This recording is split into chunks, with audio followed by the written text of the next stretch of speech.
grew up and spent all of his conscious and memorable life in America.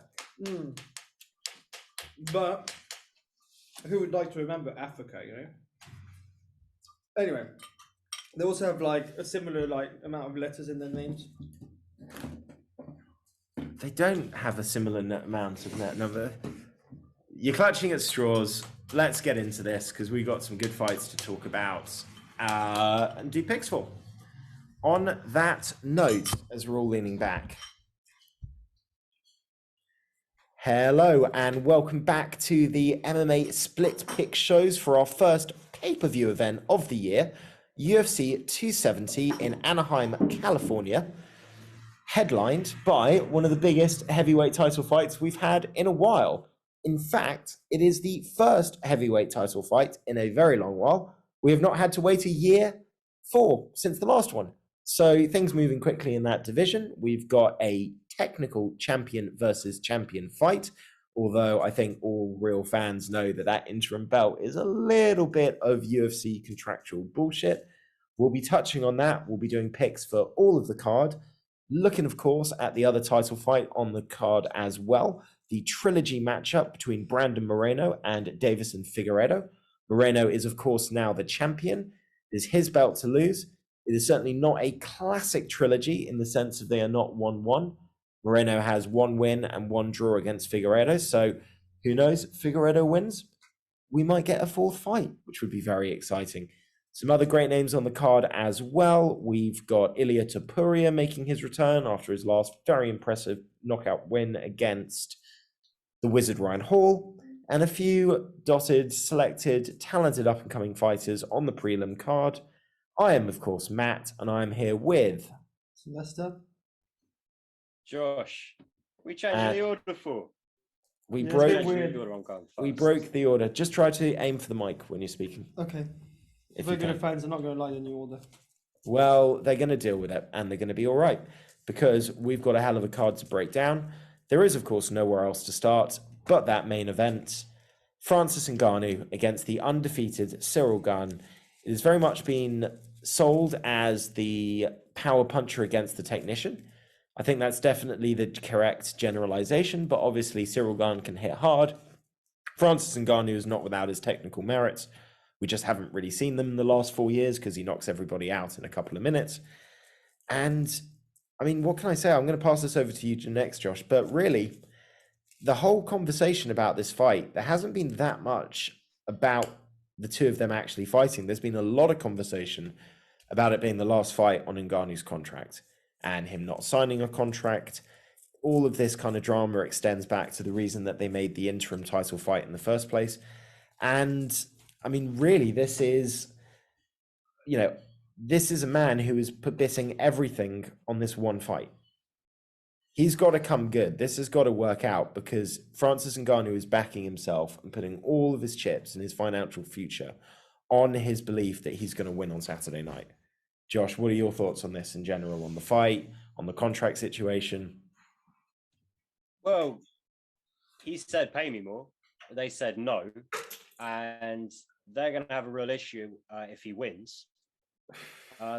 And starts courting kind of offers from PFL, Bellator, Ryzen, ONE FC. You know, he could probably really get paid somewhere, especially if he's coming out as the reigning UFC champion. So for Dana White, I think it might be a bit squeaky bum time. If he loses, I don't know how much he really cares because he can still just go to another organization and get paid and not have to put up with Dana White's bullshit. What about the boxing element, though? Because it is my belief that it's not just about the money. They've offered him numbers that he would have accepted. But he has said very specifically he wants to have a clause in there that allows him to fight a certain grouping of high-level elite boxers if that opportunity comes up. And that seems to be the real sticking point. Now, yes, if he loses this fight, he can go to other promotions, but he won't make the kind of money he would as if he was going and leaving as the champion. Mm-hmm. And I don't believe that the boxing opportunity is really as viable or as marketable from the boxing side if it is not involving a UFC heavyweight champion. So this is why I think he's putting everything on this fight, because if he loses this, I think the UFC would be reasonably, they wouldn't be delighted, but I think they'd be far more willing to see him walk out the door. They could sell it as Francis Ngannou couldn't compete with our new guy. This is the real level. He's not a champion anymore. We've got no reason to pay him as such. And I think the boxing opportunities go away as well. Now, would Bellator pay him well? I don't know that they do, man. Like, you think that if he loses this fight, Triller won't offer him money? I think Tyson Fury won't, if they're going to do anything that ridiculous. Like, I don't know that he necessarily needs to be a champion. You know, McGregor wasn't champion when he yes, he was. He was featherweight champion when he fought Mayweather. He was a two-weight champion. Really, he was the GOAT. He was the double champion at the time. He was the GOAT. He was the double champion at the time. He was after Alvarez. The GOAT. Yeah, all right. And you got to look at it from. I don't think it makes a difference, though. I really don't think it does. Like, Ngannou's a freak, and that's what people want to see. No one thinks he's going to be a good boxer. People think that he might be able to land a great punch. He's not going to be more credentialed as a boxer. Josh, but the argument I'd make, though, is that you've got to look at it from the boxing side. Why is Tyson Fury going to effectively take a break in his serious career to have this kind of super fight unless everything makes sense? And if Ngannou gets beaten by a technical kickboxer, and if he gets beaten in a way where he's just technically outdone, all that people are going to say is that if he stepped into a boxing ring, exactly the same thing would happen. Well, I think everyone assumes the same thing would happen in a boxing ring. It's just that this guy's got more power than Deontay Wilder's, so it's just that kind of freak factor. But the point no one's going to think if he beats Gane that he's going to do it by being, a really sound technical stand-up guy. He's going to do it by landing one of those really heavy shots. But even if it's not Fury, Matt, like, he can get paid boxing. Triller will fucking throw money at him. Lots of people will throw money at him, I think. Doesn't necessarily have to be Fury, but sorry, go ahead. I was saying, I'm not denying that he can get a boxing match. I don't think he's after a boxing match. I think what he wants is to fight the elite level top guys that are going to make him huge paychecks and legacy as well. Now, you say that, nobody's expecting to be technical. No, but you have to be able, from the boxing side, from the casual sides, from the people who don't know who Francis Ngannou is and are just going to hear the key points, that power is sellable against somebody who's going to be more experienced and technically better. That is a much harder sell if Cyril Gane wins on Saturday night. A much harder sell. Because what's going to happen is somebody's going to tap Fury on the shoulder and they're going to go, you know what? The metrics aren't quite the same. Fight Dylan White, fight whoever as such. It's not worth our time. Fury is in his 30s. He's got a boxing career to worry about. If this fight is a super fight, it's a champ versus champ, hybrid rules, something like that, or even just in the boxing ring, there's money to be made and he probably wins. And there's a big kind of legacy factor as well, but it doesn't exist if he's not the champion. I don't think the legacy factor is an issue for him, really, as much as the money is. I think the guy just wants to get paid. If he was really caught up on legacy, I think he'd be talking about the Derek Lewis rematch. I think he'd be trying to, put his name. Talking about Fury's side. Oh, yeah, but it doesn't have to be Fury. What I'm saying is he's doing the right thing, because if he walks away from the UFC now, he's got so many different options where he can really make a lot of money. And I think for him, it really is about fighter pay. He just wants to have a really big payday. Okay. Let's look at the reverse of this. If he wins, he holds every single card. He's the champ. They have to pay him if they want to keep him. If they don't, he's going to be able to command a massive salary anywhere else. And even if that doesn't happen, the boxing, I think, will happen, particularly if he becomes a free agent. So I feel like we're making one assumption here. So if I ask you guys, do you think if Ngannou loses, the UFC don't look at re-signing him at all? I think they give him a reduced contract, lower than what he was getting offered that he said no to previously. I think, yeah. What about you, Flo? Yeah, I think that sounds right. I think even if he does go somewhere else to play games, he's still going to come back to the UFC. How old is he? 35. But as the heavyweight and without too many miles on the clock, potentially. Is this all suggesting that he might lose? Yeah, this is in the assumption that he loses. Yes. Well, Okay. If he wins, he holds every Right. single card, and he's a fucking genius, and he's played this like an absolute god. All right. Okay. Put it this way, like you as a more casual fan, okay, would you, obviously you know Ngannou, so there would be more of an interest, but coming from the more casual fan perspective, do you think if you're an average Tom, Dick and Harry on the sofa, there's going to be the same kind of market, or if you're a boxing guy, if he doesn't have the belt to fight somebody like Fury? Mate, if Ngannou goes to a boxing match, I probably won't watch it. I'll put it that way. Whether he's a champion, whether he's not the champion, I don't rate his boxing. The guy's just a beast. It's like watching. It's like the guy that fought. Who's Fury a better and Wilder. boxer, Ngannou or Jake Paul? Jake Paul, man. Jake Paul's got a record in boxing, which Ngannou doesn't have. So you have to compare with what we know. I'm not saying I'm 100% sure about this. He's technically not wrong on that. I'm just saying the record speaks for itself. Stats. I think Jake Paul's a better boxer Stats than and facts. Ngannou. I'm really sorry, but like the Jairzinho Rosenstruck knockout is literally the worst technique I have ever seen in a professional fighter. It works. I'm saying they're as bad as each other.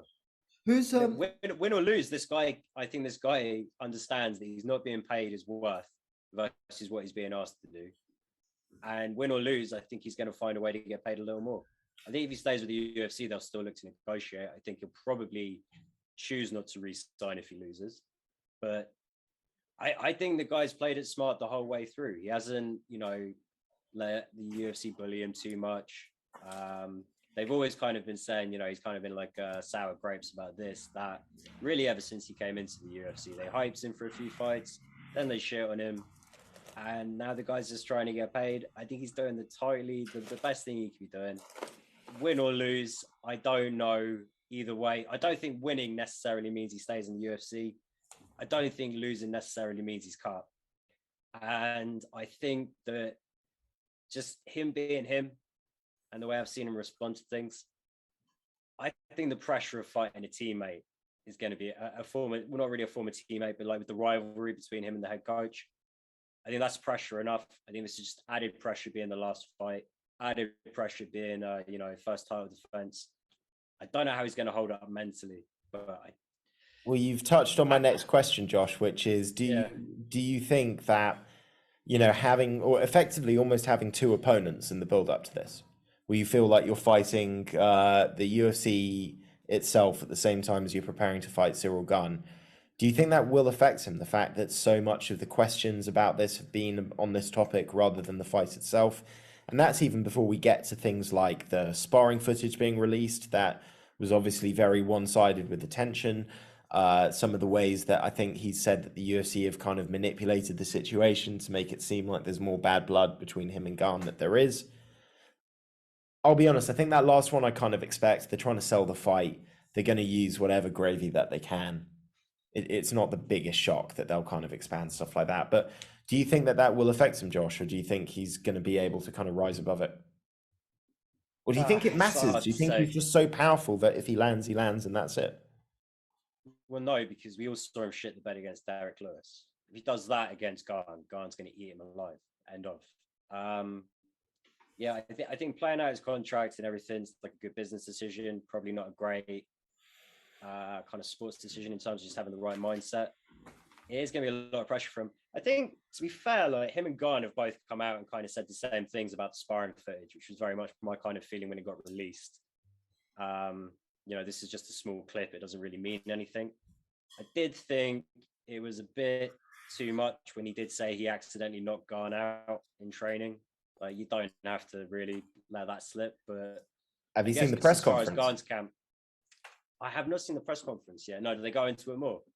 Well, it's kind of, so Gane very directly asked him about this. He's just like, listen, man, you've hurt me in training when we trained.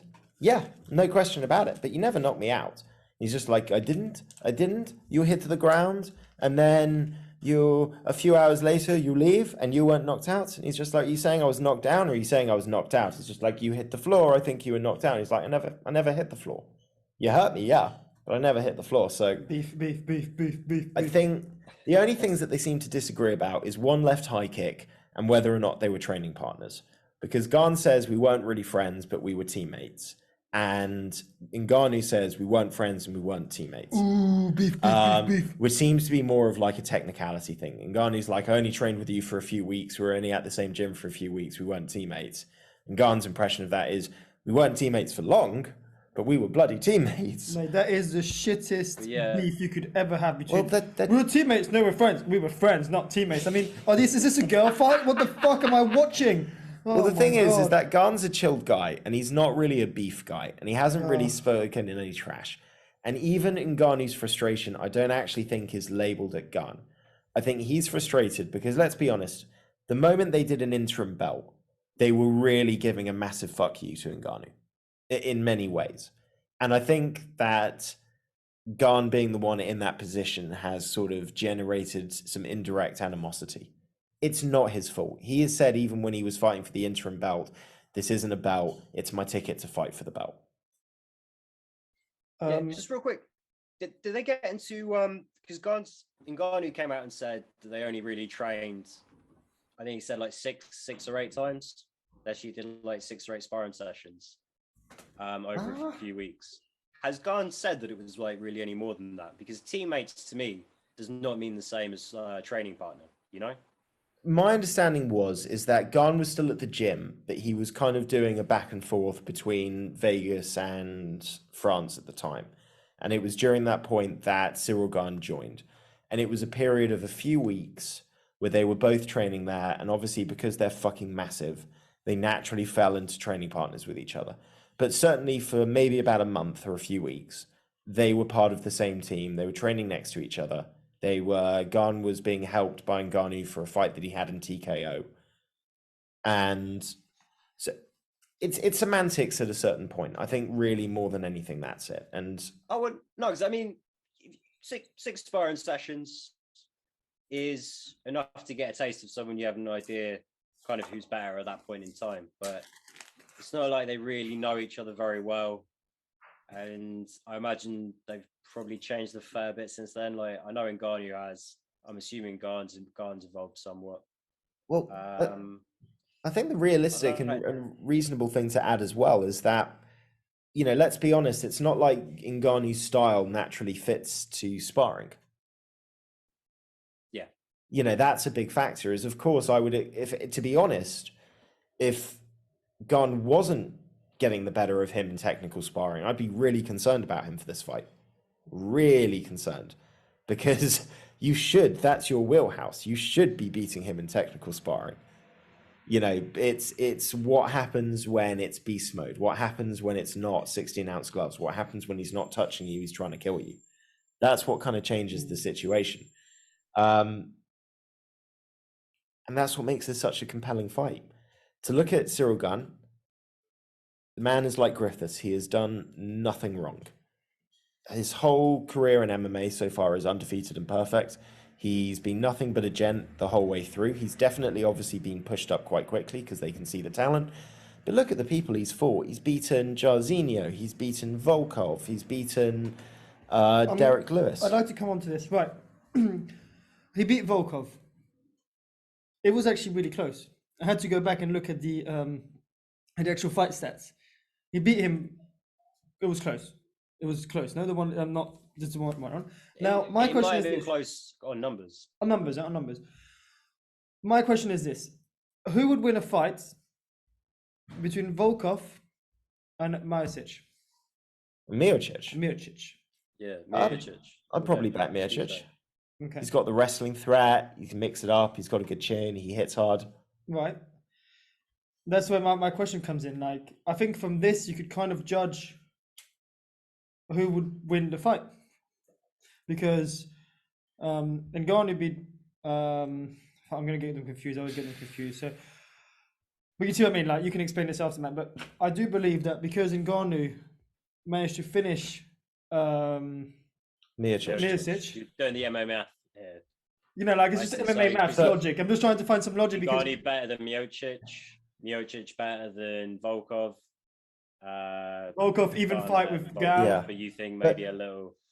That's unfair though, because Gane did dominate that fight, and he has a style that if anything, kind of plays into Volkov's strengths as well. It's just that Gane's better at it. So it was always going to be a bit of a high volume, striking from like outside, moving in, lots of footwork kind of fight. But, you know, Gane would have been risky if he had tried to just take Volkov's head off and allowed him to use all that extra weight he put on.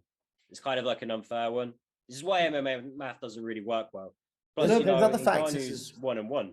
But I'm trying to figure it out because what I'm trying to figure out is I know that Cyril Gane against anyone who doesn't have the technique is going to get washed away. Like we see him against Rosenstruck, we saw him against Lewis, and it was just ridiculous. Like he was making these fighters look pathetic.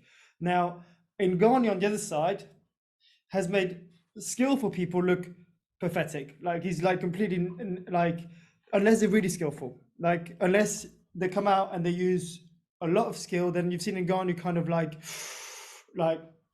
you know, not be able to hit and all this because you're just going for raw strikes. Now, what I'm scared of is that we're going to get the most boring 5 rounds of fighting because Gane is going to take the position of go, okay, I've got better skill than this guy, so I can just stay away from it. And then Gane is going to go, I don't want to get tired. I don't want to miss hitting him. And I'm just really scared we're going to get either a really boring fight or a really fast KO. And I think that... What? That won't happen. What, fast KO? Look, if Ngannou wins this, it's going to be because he manages to land something that Gane really shouldn't have been getting caught by. And he only needs to land it once. Kind of exciting. You got that risk factor. But Gane is going to take it slow over the first few rounds and just beat him. Or like that's what he's going to be attempting to do. As the fight wears on, we all know Ngannou's going to get tired, frustrated, and possibly start really getting inside his own head. He does not do well in long fights. And at that point, I think Gane's just going to fucking turn it on and really just put it on him. And here's the factor as well. You look at it as a long, boring fight. The big differential with the Jairzinho fight, the Lewis fight, and the Volkov fight is that you just got a sense at a certain point that there was no way that this fight was going to switch directions, that very much you were seeing the momentum going in a direction, and there's no indication that you're getting that can turn. The thing about Ngannou that separates him from Derek Lewis, they've both got that fight-ending power, but Derek Lewis, he needs to land that one punch. And the thing is, he's not as explosive on his feet. He's an explosive athlete, but he wasn't able to. He was too slow for Cyril Gane. Speed is the big question for me in this, because if Gane is fast enough to be faster than Ngannou when he explodes forwards on a blitz, I think he wins this fight. But Ngannou can explode, and he can explode really quickly. And because he's not necessarily as fundamentally technically trained, he's actually in many ways sometimes harder to avoid punches from, because something will come at you that you would never see in a boxing class, in a martial arts class, because it's just not what you would do. But as a result, you're not expecting somebody to do it to you. Like, that kind of is what screwed Jairzinho over, however untechnical his knockout loss to Ngannou was. It's just, he's got his hands there expecting certain combinations and punches to come. And instead, what he gets is... And it's just, what do you do? I mean, you've got to be aware that when that happens, you just can't be in range. So I think for 3 rounds, if it gets that far, and if Gane's winning, it's going to be a really tense situation where you just don't know if you're just waiting to see if that button clicks with Ngannou or if it doesn't. I think if we're in round 4 and Gane isn't knocked out and it hasn't been a situation where he's been beat up or dropped or hurt, I think he runs away with it, and I agree with Josh. But it is such a challenge. I mean, to fight Ngannou, unless you've got a Stipe-like chin, who at the moment, let's be honest, even though he lost the second fight, is the only person to take any clean strikes from this man and get back up. I mean, let's just look at that right now. It's fucking hard to not get hit for a whole fight, no matter how good you are. Especially if it's 25 minutes. 25 minutes. I mean, he did it with Derek Lewis pretty much. Was that a 5 round? That was a 5-round fight. It was over in the 3rd round, and he got hit with 5 punches. But can you take those 5 punches? To touch on the thing with Miocic, though, Sly, the thing you got to remember with Miocic is that I don't think he fought a mentally good fight in the second fight. No. I don't think he was helped by the smaller cage. I think that extra 5 square feet of space made a big difference in their first fight and allowing him to move around. They're fighting in a big cage this weekend, aren't they? Massive one. And the other thing is he was only like 5 months off having a fucking war with Daniel Cormier. And if he was to fight again, it's going to be a year and he's given his chin a full chance to heal. I think that makes a difference. And I think he has the knowledge of going, okay, it's not the same as what I dealt with the first time, but I know that I didn't fight my best and there were dumb things that I did. You know, even the knockout, he's spoken about it. He thought he'd hurt Ngannou more than he had with a counter 1-2 when he was hurt himself. And even though he was rocked, and what he should have done is given himself a chance to regain composure, he saw that Ngannou stopped and just thought, fuck it, I'm going to knock him out, and got hit with a check left, which knocked him out because he was still rocked. He's just like, he's like, I never fight like that. That's never what I do, but I didn't have a good mentality coming in. I would not rule Stipe out in a rematch. Oh, really? What about Stipe against Gane? I think that's a really interesting fight. The real question for me in that fight would be, can Stipe wrestle him? That's okay. That's for me is the main point of this fight. I don't have a clue. Can Gane wrestle? He can, but I don't think he takes Ngannou down. No, the other way around. And he's not been taken down yet. Gane hasn't been taken down. No, he's never been taken down. But he's been fighting people that can't take him down. Like Lewis can't take anyone down. Rosenstruck doesn't know about wrestling. So he hasn't fought someone that could, with just pure power, take him down and just hold him down. And this is what I'm thinking. Once you've got Ngannou on top of you, even if you have good defense, you're not going to get him up. Like, you're not going to get that fucking beast off you. And that's my question: is what if that's his game plan? What if he decides to go wrestling hardcore, and then he rushes him so that Gane doesn't have this space? Because Gane works with the space. He works, okay, I'm going to keep that space so that every time you step, I counter. You step forward, I counter. He doesn't go forward. Gane doesn't go forward, and we were surprised he got a knockout in his last fight. That's the other option, because I think we've been talking a lot about this fight as if it was going to be, a fist fight. And I think this is the plot twist, because Usman has Ngannou wrestling, and that's definitely what we saw a little bit of in the Miocic rematch. I think you're bang on, Sly. We saw defensive. Go wrestle heavy. We saw defensive wrestling, but very nice defensive wrestling. And a little bit of side controls, or not the kind of like one knee up kind of side control. I don't know what the wrestling move position would be, with some nice kind of ground and pound in there. I think the guy is going to be able to mix in a few takedowns. I think if he tries to explode and shoot from distance, he's just going to end up catching a knee to the face. But if he'll mix it in with his boxing, I think just go from wrestling, just go from like get him onto the cage and work your way to get this guy on the floor. I think he's got enough strength. Yeah. Okay, so to actually get him on the floor. I think Gane hasn't faced someone with that much strength trying to get him to the floor. I've actually not seen, and maybe anyone trying to take him down. Yeah, I've not seen anyone trying to get him down. So he's got 100% takedown with no real evidence of him being able to stop it. There's two things I'd say to that though. One, it's really hard to take a guy down who's constantly moving his feet. Do I think it could be a great way for Ngannou to be even more dangerous and set up his power strikes because you start making people think about the takedown? I think that could be a good tactic. What I would say is that if I am a fighter and if I'm a coach and I'm looking at one of the most powerful athletes on the planet, but I know that gas tank is limited just based on his physicality, I would not want my fighter exploding and using energy to try and get a takedown down. That is energy that I would want him conserving in a 5-round fight for landing that knockout punch. If he does it, to touch on your point, if he lands a takedown and gets into something like a top guard position on Cyril Gane, I think the fight would be over very quickly in that situation. Because if, 260, 270 pounds on the night, whatever he hydrates back up to, that's going to be hard to get off. And he's right there, probably literally take one shot and he's fucked. However, I wouldn't want, listen, if the opportunity's there, they probably say take it. But I wouldn't be thinking that they're going to have that as we want you to chain wrestle this guy. No, but I think I'm not an MMA coach, but if I was the coach, I would definitely not back my strategy on save some energy for a big punch, because that's what Gane wants. That's what Gane lives on. It's these big fucking guys going, I'm going to knock you out. And he's just going, okay, well, let's see. Try and knock me out. All right, up and counter, and up and counter. And even if Ngannou is really good, I don't think he lands on such a good striker in Ghana. I don't think he lands clean. I don't think he lands that clean one shot. And I think him deciding to strategy, take the strategy to like, okay, let's wait and conserve energy so they can, we can land a massive punch. And with at one point these 25 minutes, I don't think that's a good idea. I think he needs to try and win the fight quickly. I think he needs to win it whatever way he can on the floor. Just pressure. He can't step back. Ngannou cannot start stepping back against Gane.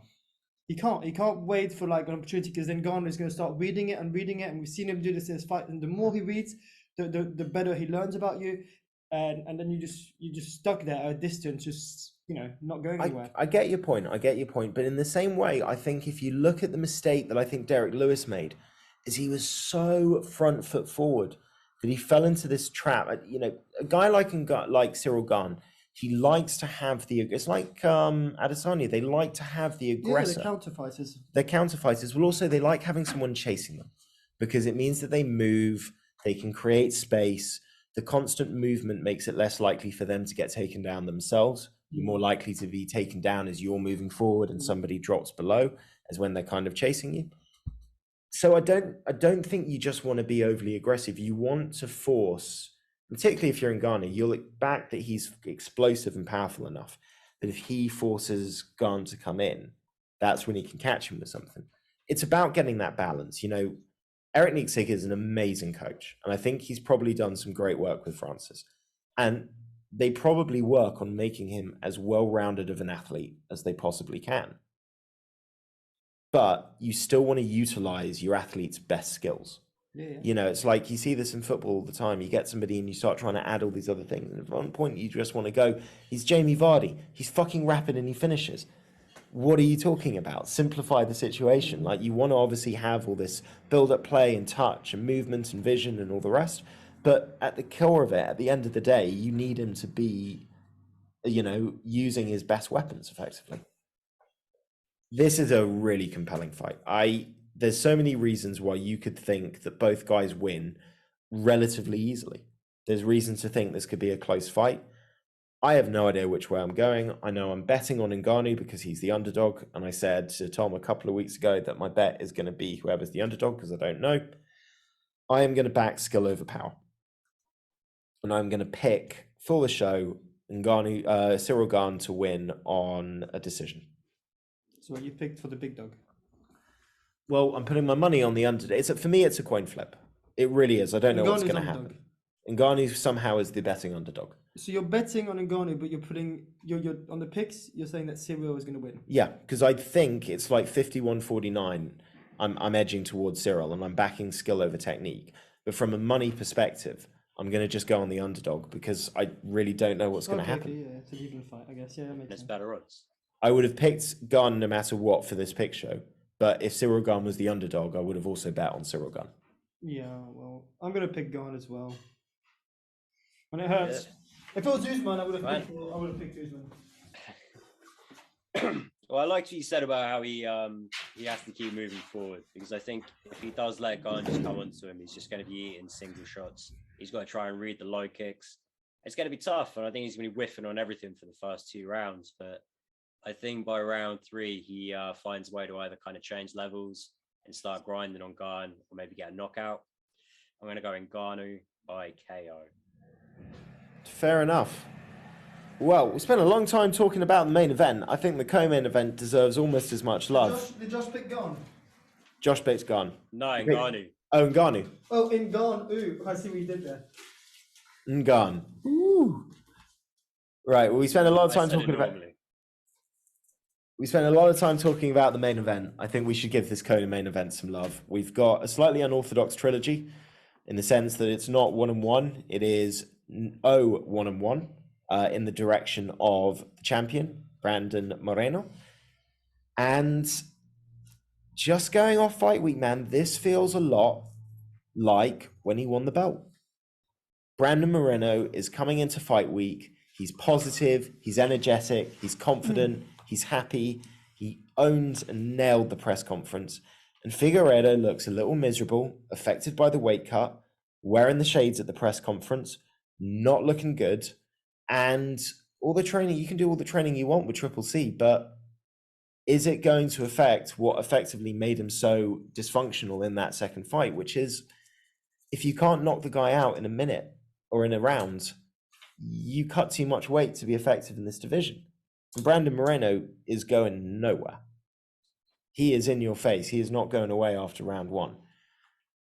What do you guys think on this one? I think that this is going to be such a good, fast-paced fight, and it's going to make the main event look so shit. Like this is going to be electric. This is going to be like you're going to be falling asleep after watching the prelims and the early prelims. You're going to be like a few girls fights on the way. You're going to be like, I'm so tired, and these two guys are going to come in like, whoa, I'm awake, and then fucking the two heavyweights are going to hit you with some fucking Valium, mate, after that. I don't actually disagree with you there. I think the UFC have been clever. Get the tickets and the pay-per-views sold on the heavyweights and then have everybody talking about the flyweights after the show. This fight and the one before are going to be the two best fights for me. But yeah, this is going to be, I don't know, this is so hard to pick. They're like the same fighter, man. They're just... I actually think they're very different in terms of styles, but they're both the two best guys in this division right now. It certainly looks like it. But I mean, Josh, what are your thoughts? The real question is there anything to make you think that Brandon Moreno can't perform the same way that he did last year? Actually, I'd like to pick up on the weight cut right away because as fight week started, I believe Figueretto was only something like 4 or 5 pounds off. I can't remember the exact amount, but like very close to making weight already, which sounds to me like a massively botched weight cut if you're already that far off like the scale weight. Like that's too much too soon. I think he's kind of pushed himself too hard on this one. He said he's really kind of been revitalized for this, and I think he's really fucks up fight week from everything I've kind of read about it. And he I haven't looked like seen shit the yesterday, press mate. conference, but if he's I mean, he was slurring. Obviously he was trying to speak English, which he's not great at, but even when he's speaking Brazilian, it was his whole body language just looked like a guy who was just in hell. And this was at 3 o'clock in the afternoon, something like that. I mean, he's got a long way to go before he's putting resources back in his body. Yeah, sounds like he's fucked that up. I was going to go Moreno, assuming all things even anyway, but yeah, this for me, Well, here's the thing. He has these weight issues. Go ahead. We're recording before the weigh-ins have happened. At the current time, I think they're going to start the weigh-ins in about 15 minutes. So if we get any updates and obviously we get some visual information or something as it happens, I will, of course, keep you guys informed. In fact, on that note, I'm going to put the weigh-in show on the TV. We've already lost 2 fights. So we lost Rodolfo Vieira against Wellington Turman. That's a killer. Pulled out for medical reasons. And Elia Topuria has had weight cut complications, and his fight with Jourdain is also off. Well, it looks... That's one of the fights I was excited for. Figueiredo's weighed in. He's weighed in fairly early, and he's 124 pounds. He's got some really nice sunglasses on as well. And he's still wearing his sunglasses. So I think you're right, Josh. I think he might have fucked the weight cut up and cut too much during the camp and left it too short in terms of the night before, as we've got Steamroller Frivola jumping on now as well. But my feeling is this. I honestly think Brandon Moreno would have won the first fight if it wasn't for the fact that he got kicked in the balls about as hard as I've ever seen a man get kicked in the balls and not and still be able to continue. I mean, that thing was, and it turned around 3 where it looked like Figueretto was starting to flag and it was going in one direction, and it gave him 3 or 4 minutes to recover. He won the rest of that round. And then obviously Brandon came back after that when he'd recovered from the ball kick. And then really in that second fight, it wasn't even close. It felt like Brandon Moreno had that confidence. He had that swag about himself. He believed. He was better than he was before. And I do wonder whether or not Figueretto I think two things might have happened with Figgy. I think you fight a guy who doesn't go away and you hit him with your best shots. That can psychologically affect you. You finally come up against that guy who didn't just, fall down at the first punch lands. And I also think, and this is another thing, I think he's trying too hard. I think he actually really gets on with Brandon Moreno. And he's trying so hard to be this, fuck you, man, I kill you, and all this kind of stuff. And he was doing this at the press conference, really sort of low energy. Brandon Moreno was just laughing. He's just like, dude, I know that we get on. Like, what are you doing? None of this is you. You're trying too hard. Like, why are you saying you're going to come? Like, why are you calling me a motherfucker? We're going to hug afterwards, whoever wins. Like, what's going on? I've got a question. Sorry, it's a bit unrelated just because you've got the weigh-ins here. How long did the weigh-ins last for? Like, how long is this? 2-hour window. 2-hour window. If you weigh yourself at the beginning and you're like a tiny bit over, can you come back in an hour and 45 minutes and weigh yourself again? So what happens is that even if you weigh in 1 minute before the cutoff and you miss, you still then get an hour, I believe, to have another attempt. Depends on the commission, but yeah. But the UFC, this UFC, in the UFC commission, is that the rules? It depends on the state. Oh my God, so complicated. California, I believe, is 1 hour, but also California are really, really bad for cancelling fights if fighters kind of fail the eyeball test and they decide to take their blood pressure there and then. We have, who was it last year? Matt Danger Schnell. I can't get it right now. His fight got called off because they said he didn't look so good after weighing in, and they decided to take his blood pressure there and then. And he was like, if they just waited like a fucking hour and I got some more water back in me, it would have been fine. But they called my fight off for that. So California is one of the harder ones to kind of get some leniency from, but it is 1 hour if they're not going to be pricks about it. Well, interesting points on Figueretto losing, being a lot closer to his weight before he got there. I know for a fact that California have got a rule where they don't allow fighters to cut more than a certain percentage of their body weight. Okay. It's one of the reasons why Paulo Costa is basically banned from ever fighting in California at middleweight. And there's a few other guys. So it might be that he was forced to take this approach because of the fact that the fight was booked for Anaheim. Either way, I'm picking Brandon Moreno. I'm going to pick by submission again. I'm going to do what Matt does. I'm going to put my money, my financial assets on Figueroa because he's on the underdog and there's an opportunity to make money because I do believe this fight is so even. But as for a pick, I'm going to pick Moreno. I quite like the guy. I think he's decent. Decent guy. What method you going? What? Oh, method. What method? Yeah. Submission. Submissionary. I was going to say decision, but if he's fucked the weight cut up this badly, she's a bit of a babe. 24. That's stupid. Who's that? I'm gonna go Moreno by KO. So we've lost Matt's attention on this, on whoever that was. I don't know. She must be new. Some girl just went to the weigh-in, and Matt just. I think he didn't even know what fight we're on. So we're gonna keep going on the podcast until we get got an amazing back. body. Yeah, we've lost Matt. I'm back. Some dude just went on the scale. He's back. Okay, Josh, you picked knockout or submission. Yeah. Perfect. Thank you, Josh. Knockout. Nice. Right. That's the main two. I'm not going to lie. This card is a little top heavy. So next is the best fight. I don't care if this is going to last. He's going to make this last 3 rounds. Next is one of the best fights for us. Next is one of the worst fights for Josh because Josh hates Michel Pereira so much.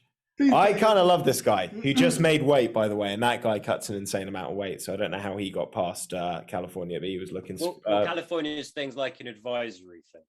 So one, they need to have done it with you firsthand. Second, they only pass it on as an advisory, but they can refuse to obviously fucking endorse the fight or whatever the technical term for it is. I think obviously if you're a big name or something, the UFC go, well, we'll just take it to a different state then. They might be able to push back. But yeah, they do tell some fighters, you're not doing that again here. And I guess if you're not a huge name, I'm gonna just assume that Bahia hasn't graced their scales before. I can't be bothered to look up all his fight locations. Is that because California's trying to be all woke and stuff, and they're like, oh yeah, we don't want people getting like unhealthy because of fighting? No, I it's wouldn't call something it I actually being give them woke, but credit yeah, for. it's That fighter safety. Yeah. the thing is, So they woke. don't. They're not having to deal with as many fights as Vegas, so they can be a little bit more selective. And the guy who runs their commission, he's quite a forward-thinking guy. Like he's somebody, he likes fight sports, and he's interested in trying to cut some of the kind of negative aspects out. And so, I'll give you an example, for better or worse, when John Jones failed his doping situation, Picograms. the picograms, it was the California Association that looked at that and were willing to accept and at least listen to more nuanced science rather than just a black and white kind of demographic. Now, you can have your thoughts about that however you want, but I do agree with them on some of the weight cutting principles, and I think it would be good if other places did the same. Let's talk about Pereira, though, because he's weighed in, he's looking good. He's fighting Andre Fialho, who I don't know much about at all. What I can say is that... What? He did knock out James Vick at welterweight after Vick crashed out of the UFC. Oh, he ended his career as well. Yeah. I think you could probably say Felder or Gage, he really kind of loosened the lid there. True. But either way, he's here. He's on a 4-fight win streak, was fighting in UAE Warriors before this. And he is going to be coming up against a dancing, moving, smiling, freestyling, flipping, spinning, dangerous human being all around. I love Michel Pereira. I kind of hated him, and now that he's found a way to take all of his craziness into a more effective style that's actually winning fights against good people, I'm all in. I love this crap. He cuts an insane amount of weight. The guy looks massive for welterweight in the cage. He's probably never going to be higher than maybe like the kind of like somewhere between 12 and 15. I don't know. I think he's really talented. Is it his last fight, no, where he just took the piss and he was like slapping him in the face and Yeah. Mate. But he almost lost that fight. Yeah, no, but I think he took the piss because he wanted to get more money for his next fight. He wanted to be a bigger name. He wanted to show himself off. I reckon he could have finished that fight in the first round. Do you know what the guy's first martial art was? Slapping. Capoeira. Yeah, but that's why he's dancing at. Exactly. Yeah, of course, yeah, it's like, it's beautiful. But it shows the mentality of somebody who's like, this isn't a guy who's like, I want to learn an effective martial art. This is a guy who's like, Eddie Gordo and Tekken, I want that. So he's got that element to him, and that may end up the same thing that makes him so exciting and interesting and difficult can also be the thing that holds him back. But you're 100% right. As an athlete, in terms of the physicality, the athleticism, the flexibility, the power he's got, all of those things, he's got a ground game. He has got the potential to be a huge problem. And at 28 years old, he is not old for this sport. He looked amazing in his last fight. There's no way I'm picking against him in this fight. I don't know who the other guy is. I don't actually know anyone. I don't know who he's fighting. I'm really sorry. I just tried to look it up, but he's from my listen, I've not heard of this casual spectator. So if you remember my math, this guy beat James Vick, who's really a lightweight, and he lost to Chris Curtis, who's plying his trade at middleweight now. This guy, I don't think this guy's huge for 170. He's okay, I believe, looking at his record, but fucking, you guys have hit the nail on the head. This is why I don't like Michel Pereira. He so much fucking potential. What a fucking moron. I swear this guy reads less than Mayweather. He is a liability. He lost to Tristan Connolly and Diego Sanchez, albeit both very creatively. You never know what he's going to do. I am going to just like take my hate back a little, just turn it down one notch. I'm going to pick the guy to win, but he's very frustrating. Very frustrating. He's on a 3-fight win streak since that Diego Sanchez fight, beating guys like Price, Chaos Williams, and Imadev. So I think he's... a lot of potential. Listen, you know my rule. I don't like picking people that I don't know much about unless I really dislike the person that I know about. And so I'm going Pereira. I'm going decision. He's not been getting a lot of knockouts. And Sly, it's your pick. I said knockout Pereira, by the way. Josh, you've done your pick? I'm going knockout as well, yeah. I just figure this Knock guy out with with a slap. the jitters and the tendency to get into a scrap, you know, he should leave some opportunity there for Bahia to really like land some power. Fair enough. Well, that is our top 3 fights. We will go through the rest a little bit more quickly. Cody Stamann, always honest in the bantamweight division. Dinosaur Hands himself is back against Saeed Nurmagomedov. He needs to take Saeed down if he wants to have a chance in this, because I'm leaning Saeed straight away. I think the reach is going to make a huge difference, and the speed. And really, if Cody can't press you forward and sort of mix in that wrestling, he doesn't have good nights. No, and Nurmagomedov's going to have the better going on the grappling as well, I think. So I don't know why Cody wins this fight. No. I just don't know. It is crazy how short his hands are, though. Yeah. For his height, it is fucking mental. His hands are over 4 centimeters shorter than his height, and he's not that tall. His arms, you mean? His arms. His reach. Okay. His reach. He hasn't got arms. He's got hands. Yeah. He's literally like a I've seen mini him. T-Rex. So yeah, I think I'm picking Saeed Nurmagomedov. I will say by decision, because Cody's a tough lad. That's fair. I'm going decision as well. It's like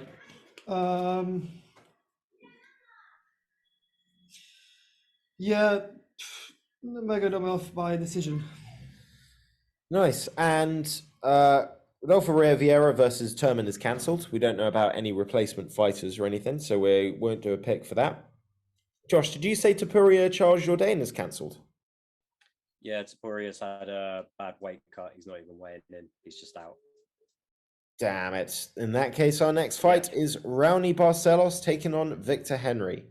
Fairly simple for me. I think Barcelos, I will say by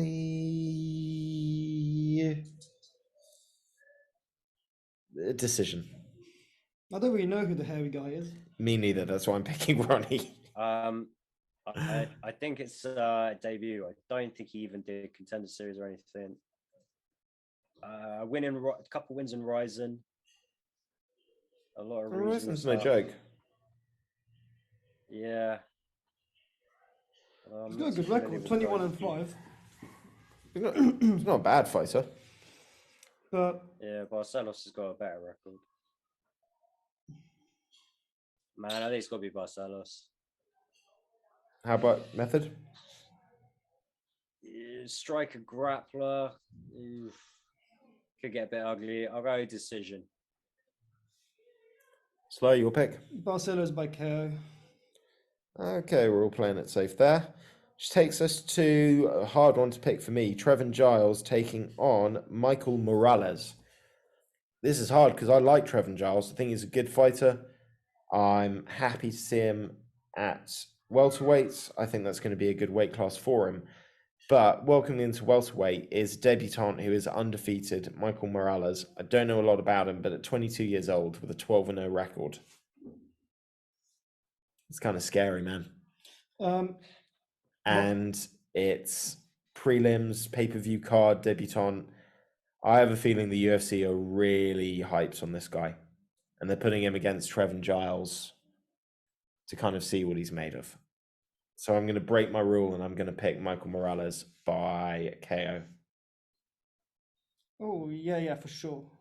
Michael Morales by KO all day long, mate. Josh? I think Trevin Giles sometimes struggles with guys that like have got a bit of mobility. He struggles with grapplers, but guys that can move around as well definitely piss him off. And yeah, I'm going to go Morales by decision. I think this one's going to be a bit of a stinker, though. I think this is going to be a good fight.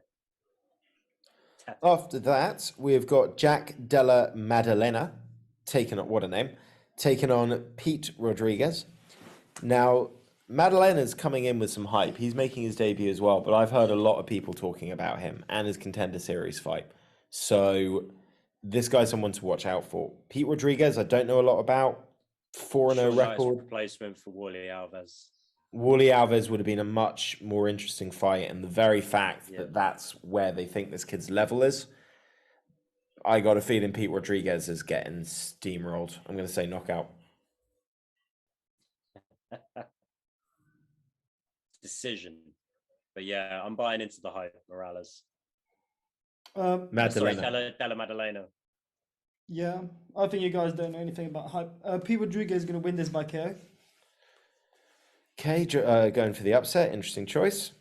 We're on to the early prelims, at least at the moment. We don't know how these fights are going to get mixed up now that there's been some drop-offs. But Tony Gravely is back to take on Simon Oliveira. That's right, Sly. You have got an Oliveira for you to pick. I'm going to pick Oliveira then. Good for you. Tony Gravely, I was a fan of what this guy was doing. Obviously, he came up short in his last fight. He fought Nate Maness in a fight where he was absolutely dominating, almost finished, and then it all turned on a dime piece. But before that, he was looking like an absolute beast. So I am going to back Tony Gravely to turn it around with a decision win. No, I think Oliveira gets this by submission. Josh. I'm going to go Gravely as well. I'm going to go with KO. I think the guy should continue to trust the power in his hands. I think the Maness one was just a bit of an odd one. Gravely, KO. Very nice. Women's strawweight next, and we've got Silvana Gomez Juarez taking on Vanessa Democolos. I don't know anything about these two women. I am going to flip a coin. Matt, I saw you just fell in love with one of them. I know, but I can't figure out which one it is. Wow, that's disgusting, Matt. It's not very good. I've only got small pictures to go on, man. It's not my fault. Okay. I can tell you who's going to win this, by the way. Go on. No, I'll wait for him to do his pick first. Democolos by decision. Well, the whole coin give you that. Yeah. Yeah, well, Democolos by decision. Actually, I'm going to go for Democolos by sub. Josh. One loss to Loopy, one loss to JJ. Those are two fighters that I kind of rate a little bit. I'm going to go with Democolos. Method. Matt Steamroller Frivola is back to take on another debutante, Gennaro Valdez. Now, I love Matt Frivola, but he is not, what would you call him? He's not a high-level fighter. He is just a hard-working guy that comes forwards and never gives up. The very fact that they're putting him against, I'm going to use the same logic that I used with the Trevin Giles and Morales fight. There's a reason that they're giving a 10-0 kid Steamroller Frivola early on the card. And it's to help the kid make a big name, beating somebody that some fans will know, and he's going to come forward and probably be there to get hit. So I'm going to say, on that logic, it is going to be a knockout win for Valdez. Mate, some of these stats for Valdez are insane. He's absorbed almost 10 significant punches per minute. But then... He's landed. No. Grappling, takedown average per minute, per 15 minutes, sorry. So per 15 minutes, takedown average, 10. I've never seen anyone with something this high. I don't know where these stats are from, if maybe they've just only got 2 fights or something, but yeah. He's averaging, so he's had 10 fights and he averages 10 takedowns a fight. Yeah, per 15 minutes. Per 15 minutes, 10 takedowns. It's insane. This guy's, if that's anything to go by, yeah, he's going to win really easily. But what if he only ever lands one takedown and then he ends the fight 30 seconds later? That is what possibly Let's happens. have some first round finishes. Yeah, Gennaro Valdez by KO. Whatever. I just want to see these stats for real. See what happens. But yeah, he's also got some second and third round finishes. So I don't think it's one fight necessarily skewing the average there. Yeah, it looks like a beast. Yeah, I'm right with you. Frivola is a constant disappointment. I want to pick him because I like him. I pick him, he loses. I pick him, he loses. I go Valdez. I think he's going to get a ground and pound finish. I'll go KO. Is Frivola on a 3 or a 2 fight losing streak? 2. This will be the third. I think this might be 3 and out. Yeah, and then maybe. Kicking off the card, we have got the return of the young and very promising Kay Hansen. Thinks she's been out for close to a year. Over a year. Don't think she fought in 2021. And she has taken on Jasmine. Oh, one of you. Yeah, good luck with that. Jesu Jasudavicus. No. Jesudavicius. Jesudavicius. Jesudavicius. I like that. Jesudavicius. Jesudavicius got a good record, but I rate Kay Hansen. She's got nice arm bars off the ground. She had a really good fight with Corey McKenna, the Welsh girl. When she made her debut, she lost that fight, but it was very close. I'm going to say Kay Hansen by submission. Sorry, I think maybe her surname is actually her ring name.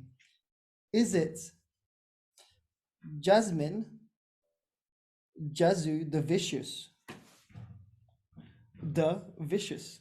The Vicious Jazu Jasmine. That's not how you spell vicious. Well, maybe, yeah, but it's not also how you spell the. Latin, innit? It's that Vicious, innit? Well, I'll try and look up what her actual ring name is. Let's see if we can find this. Maybe I should Instagram her and just propose it to I her. think Listen, you she's should look got into one. this. Yeah, man. Kay Hansen beat Jin Yufro. I think Kay Hansen is a sick little fighter. Kay Hansen decision. Sorry, new girl. I'm going to take Jazz, the Vicious Jasmine, by decision. Nice. Well, we got some agreement. We got some separation. And at the moment, we seem to have, but at least both of the flyweights have weighed in. Apart from the fights cancelled so far, I haven't seen anybody miss weight. So fingers crossed, we need all the fights we can get at this point. Yeah. We're meant to have 13. I think we're down to 11 now. Still not a bad card, but let's not lose any more. And it's going to be a great night of fights ahead. First pay-per-view back with the biggest and the smallest. Let's go, everybody. I hope you enjoy the card. And as always... Brandon Moreno is going to be wearing white trunks as the defending champion, which I think is pretty cool. Hey, look at that. That's pretty fucking cool. Yeah. Guys, like and different. subscribe. Click for more content. Check us out next week when we do the breakdown show after the card. And bye, Dave. Bye, Laurie. Bye, Trifo. Bye.